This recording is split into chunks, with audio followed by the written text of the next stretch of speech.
سمجھ میں نہیں آتا, محمد سمجھ میں نہیں آتا. میں ان چراغوں کو بجھانا چاہتا ہوں, لیکن یہ بجھتے کیوں نہیں, یہ روشن کیوں ہو جاتے ہیں؟ مولانا فیض احمد گنج مراد آبادی رحمت اللہ تعالی علیہ نے ارشاد فرمایا, اے بجھانے والے سن, میں نے یہ چراغ کسی دنیا دار کی محبت میں نہیں جلائے ہیں, میں نے یہ چراغ کسی نیتا کی محبت میں نہیں جلائے ہیں, میں نے یہ چراغ کسی دنیا دار کے لیے نہیں جلائے ہیں, بلکہ یہ چراغ میں نے مصطفیٰ جان رحمت کی محبت میں روشن کیا.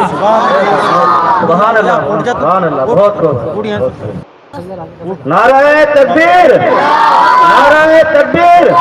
نعرہ رسالت, مسلک اعلیٰ حضرت, جشن عید میلاد النبی, جشن عید میلاد النبی, سرکار کی آمد, سرکار کی آمد. مولانا ہاشم رضا مراد آبادی, مولانا فیض احمد گنج مراد آبادی رحمت اللہ تعالی علیہ نے ارشاد فرمایا, اے چراغ بجھانے والے سن لے, ان چراغوں کو تو کیا, بڑے سے بڑا آندھی اور طوفان بھی ان چراغوں کو بجھا نہیں سکتا ہے, اس لیے کہ یہ چراغ میں نے اپنے نبی کی محبت میں جلائے ہیں. اور کسی کہنے والے نے کہا تھا کہ اونچا جو چڑھ گیا ہے گرایا نہ جائے گا, عفت کی منزلوں سے ہٹایا نہ جائے گا, خود رب کائنات نے روشن کیا جسے, ارے بھوکوں سے وہ چراغ بجھایا نہ جائے. اس لیے جب نبی کی میلاد تو اپنے گھروں پر چراغاں کرو, خوشیاں مناؤ, نبی کی میلاد سجاؤ. آپ لوگ مبارکباد کے لائق ہیں, کیا آپ مصطفیٰ جان رحمت کی میلاد کو سجائے بیٹھے ہیں؟ حضرات ایک بات میں آپ کے ذہنوں کے قریب کو ذرا توجہ ادھر کریں, جی لگا کر بولیں سبحان اللہ, اور بلند آواز سے بولیں سبحان اللہ. کسی بھی شخصیت کا تعارف اگر ہمیں کرنا ہے, بڑی توجہ کے ساتھ سننا میرے جملوں کو, کسی بھی شخصیت کے بارے میں اگر ہم جاننا چاہتے ہیں, علماء سے بھی محبت چاہتا ہوں, تو اس کا ذکر ولادت سے شروع ہوتا ہے اور وفات پر ختم ہو جاتا ہے. کسی بھی شخصیت کے بارے میں اگر ہم جاننا چاہتے ہیں, چاہے وہ عالم ہو, جاہل ہو, مفتی ہو, محدث ہو, ڈاکٹر ہو, انجینئر ہو, منسٹر ہو, غوث ہو, قطب ہو, ابدال ہو, ولی ہو, یہاں تک کہ صحابہ ہوں, ہر ایک کا تذکرہ ولادت سے شروع ہوتا ہے, وفات پر ختم ہو جاتا ہے. توجہ ہے, ذرا بولے نا سبحان اللہ. اگر ہم کسی کے بارے میں جاننا چاہتے ہیں تو ہم پڑھیں گے, ریسرچ کریں گے کہ فلاں شخص فلاں تاریخ میں پیدا ہوا, فلاں تاریخ میں اس نے فلاں تنظیم میں شمولیت اختیار کی, فلاں تاریخ میں فلاں اسکول اور کالج میں اس نے ڈگری حاصل کی, فلاں تاریخ میں اس کی شادی ہو گئی, فلاں تاریخ میں فلاں فلاں کام انجام دیے, فلاں قبیلے میں فلاں جگہ فلاں مقام پر اس کا انتقال ہو گیا. زندگی کی کتاب کلوز ہو جاتی ہے, ذکر ختم ہو جاتا ہے. ہر ایک کا تذکرہ ولادت سے شروع ہوتا ہے, پیدائش سے شروع ہوتا ہے,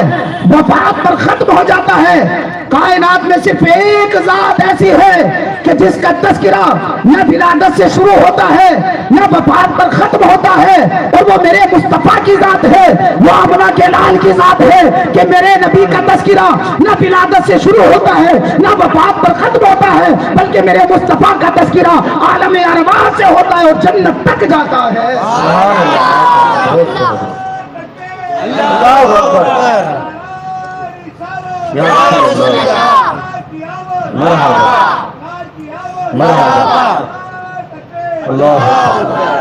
اپنی فطرت سے لڑ نہیں سکتے, برے کاموں میں پڑ نہیں سکتے, اور جن کے سینے میں خدا کا خوف ہے ایسے بچے برے کاموں میں پڑ نہیں سکتے. اللہ زندگی دے. یہ ناگدہ سے آئے ہیں بیچارے سننے کے لیے,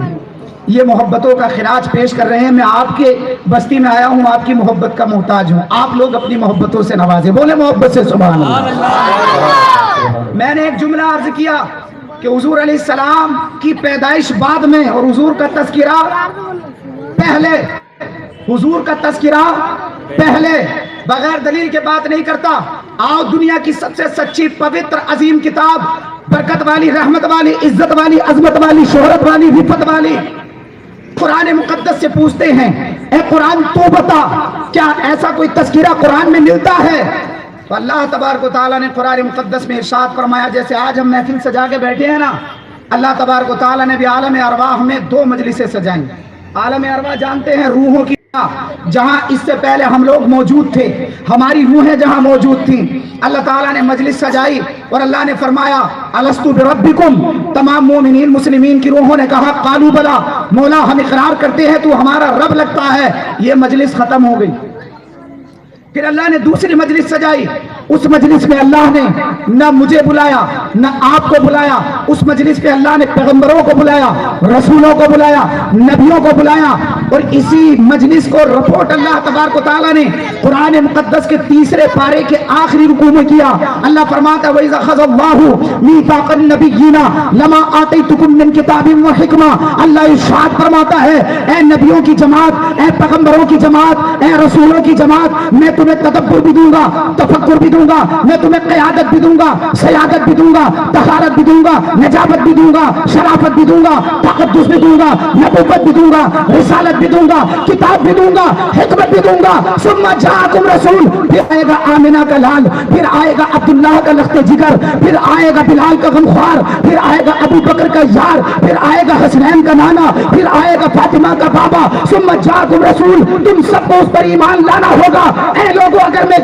ان لفظوں کو بدل کر یہ کہہ دوں تو غلط نہ ہوگا کہ اس جلسے میں مقرر خدا، سامعین انبیاء اور موضوع شان مصطفیٰ۔ اسی لیے میں کہا کرتا ہوں، ذرا توجہ چاہتا ہوں، قرآن کے پاروں میں تیرے نام کا چرچا، قرآن کے پاروں میں تیرے نام کا چرچا ہے، چاند ستاروں میں تیرے نام کا چرچا، گلشن کے ہر ایک رنگ میں گل میں تیری خوشبو، رنگین بہاروں میں تیرے نام کا چرچا، رنگین بہاروں میں تیرے نام کا چرچا، موجوں کی روانی میں تلاطم میں بہر ہے، خاموش کناروں میں تیرے نام کا چرچا، کہتا ہے قمر پھر وہ کبھی انگلی اٹھائیں، انگلی کے اشاروں میں تیرے نام کا چرچا، انگلی کے اشاروں میں تیرے نام کا چرچا، شورا میں خطیبوں میں نقیبوں میں ادب میں سب نقش نگاروں میں تیرے نام کا چرچا، فاران کی چوٹی پہ وہ اللہ کی برہان، ذرا بولو سبحان، فاران کی چوٹی پہ۔ یہ فاران کی چوٹی کیا ہے یہ حضرت آپ کو بتائیں گے۔ یہ وہی پہاڑ ہے مکے کے اندر کہ جس پر چل کے میرے مصطفیٰ نے حق کا پہلا خطبہ دیا تھا، اور حضور نے فرمایا تھا یا ایھا الناس قولوا لا الہ الا اللہ تفلحون، اے مکے والو میں اللہ کا رسول بن کر کے آیا ہوں، لا الہ الا اللہ کہو کامیاب ہو جاؤ۔ عتبہ نے کہا میں نہیں مانتا، شیبہ نے کہا میں نہیں مانتا، ابو جہل نے کہا میں نہیں مانتا، ابو سفیان نے کہا میں نہیں مانتا۔ مصطفیٰ جان رحمت کا دل رنجیدہ ہو گیا، غمزدہ ہو گئے میرے مصطفیٰ، ہاتھ اٹھ گئے آسمان کی جانب، اور میرے نبی نے عرض کی میرے مولا یہاں تو مانتے ہی کوئی نہیں۔ عتبہ کہتا میں نہیں مانتا، شیبہ کہتا میں نہیں مانتا۔ اللہ تبارک و تعالیٰ نے جبریل امین کو بھیج دیا۔ ایک ایک جملے پر علماء کی توجہ چاہتا ہوں۔ اللہ نے جبریل امین کو بھیجا اور ارشاد فرمایا جبریل جاؤ جاؤ میرے محبوب سے جا کر کے کہہ دو اگر عتبہ نہیں مانتا نہ مانے، شیبہ نہیں مانتا نہ مانے، ابو جہل نہیں مانتا نہ مانے، ابو سفیان نہیں مانتا نہ مانے، ارے دنیا کا کوئی انسان نہیں مانتا نہ مانے، میرے محبوب تو مجھے مان میں تجھے مانوں۔ نعرہ تکبیر، نعرہ رسالت، مسلک اعلیٰ حضرت، جشن عید میلاد النبی۔ کیا مطلب یہ ہے اے میرے محبوب تو مجھے خدا کہہ دے، میں تجھے مصطفیٰ کہہ دوں، تو مجھے رب کہہ دے، میں تجھے رسول کہہ دوں، تو مجھے خبیر کہہ دے، میں تجھے سراج المنیر کہہ دوں، تو مجھے لا الہ الا اللہ کہہ دے، میں تجھے محمد الرسول اللہ کہہ دوں۔ قرآن کے پاروں میں تیرے نام کا چرچا ہے، چاند ستاروں میں تیرے نام کا چرچا، گلشن کے ہر ایک رنگ میں گل میں تیری خوشبو، رنگین بہاروں میں تیرے نام کا چرچا، فاران کی چوٹی پہ وہ اللہ کی برہان، پھر لاکھوں ہزاروں میں تیرے نام کا چرچا، صدیق میں، فاروق میں، عثمان میں، علی میں، آقا تیرے یاروں میں تیرے نام کا چرچا، آقا تیرا ذکر تو ہے بڑھتا ہوا سورج اور بہتے ہوئے دھاروں میں تیرے نام کا چرچا، مسجد ہو کے محراب، ممبر ہو یا کہ مصلی، ہم کو تو ملا چاروں میں تیرے نام کا چرچا۔